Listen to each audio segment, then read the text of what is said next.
eng birinchi zikr inson uyg'onganda bo'ladi. Uxlab yotuvdi, uyg'ondi.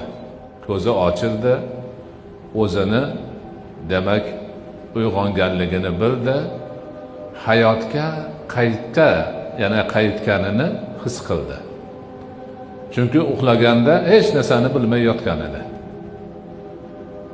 Agar Alloh xohlamasa turmay ham qo'yaverar edi. Ko'pchilik yotganidan keyin turmay qolyapti.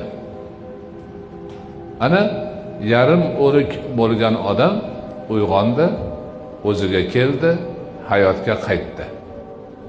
Ana shu yerda nima deyish mumkin? Boshqalar nima deydi? Xohlagan gapini aytadi.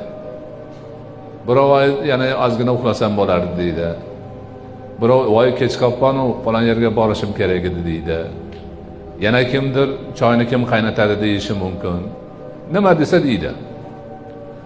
Lekin mo'min inson, musulmon inson, zokir inson Alhamdulillahillazi ahyana ba'da ma amatana va ilayhin nushur deydi. Ma'nosi bizni o'ldirganidan keyin qayta tiriltirgan Allohga shukrlar bo'lsin va faqat u zotni o'zigagina yig'ilib borish bor. Ana.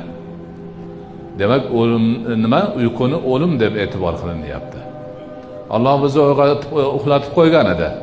Yarim o'lik holatga keltirib qo'ygan edi. O'zi ushab turuvdi. Nafas olishimizni ta'minlab turuvdi. Yuragimizni ishlashini, tomirlarimizdan qon oqishini ta'minlab turuvdi. Uzib qo'ysa o'zini ishida edi. Lekin bizni tiriltirishni iroda qildi, tiriltirdi. Shuning uchun u zotga hamd bo'lsin. Maqtov bo'lsin. Bizni o'ldirgandan keyin qayta tiriltirdi. Va albatta oxiratda yig'ilib borish ham o'ziga, boshqa hech zotga emas. Mana shu so'z uyg'ongan odam bolasi aytishi mumkin bo'lgan eng go'zal so'z shu. Eng yaxshi va o'rinli so'z shu. Bandaligini tan olishning oliy maqomi shu. Robbisini tan olishni yuksak maqomi shu.